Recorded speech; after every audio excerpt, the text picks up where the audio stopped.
pas beaucoup de prisonniers qui n'ont pas fait un passage par le revire. Le revire était l'infirmerie, donc. Hein. Là, c'était l'antichambre de la mort, le revire. C'est-à-dire que, en général, on était plein de furoncles. On avait le pus qui coulait des jambes. Nous avions tous la dysenterie. Et quand nous étions désignés pour le revire, il ne fallait pas rester trop longtemps. On disait qu'on était guéri. On restait 8 jours, 15 jours maximum. Et après, il fallait sortir, parce qu'à ce moment-là, c'était la fin. Alors, je me suis vu au revire aussi. Je me suis vu au revire. J'avais des plaies aux jambes, je ne savais plus marcher.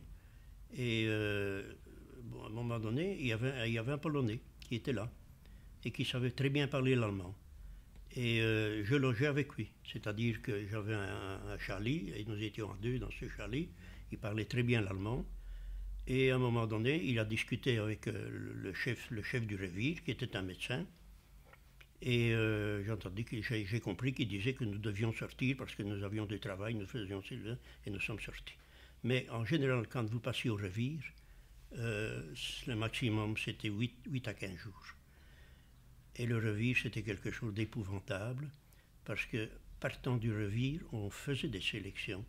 À ce moment-là, on voyait des Allemands arriver, on mettait une table, comme ça, des chaises, il y avait des médecins en blanc, des capots, des officiers allemands, et il y avait le Schreiber avec une liste. Et on passait tout nu devant la table et le médecin allemand.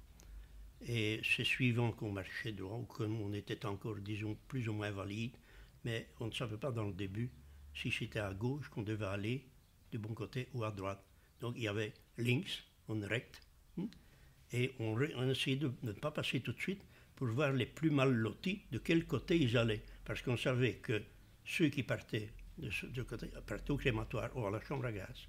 Donc on essayait toujours de reculer.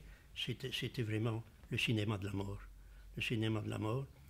La dernière fois que je suis passé devant cette sélection, j'ai laissé passer une vingtaine de... Et quand j'ai vu les moins bien, je me suis mis de l'autre côté. Parce que j'avais été considéré comme dans les moins bien. Mais j'ai passé d'une file, je suis passé dans l'autre. Chez le capot, vous voyez, vous étiez mort. Hein. Et à ce moment-là, figure-toi que j'ai vu des camionnettes blanches. Des camionnettes blanches, avec des croix rouges. Et on se demandait ce que c'était. C'est après que nous l'avons su. C'était la Croix-Rouge suisse, avec des délégués qui venaient rechercher des prisonniers. Alors, dans cette dernière sélection, il y en a peut-être 300-400 qui ont survécu, parce qu'il y avait des délégués suisses qui ont pris ces prisonniers, qui les ont mis dans les camionnettes, qui sont partis sur la Suisse, et les autres sont partis à la chambre à gaz, au crématoire. C'était encore une loterie, là. Et on entendait le canon. On entendait le canon.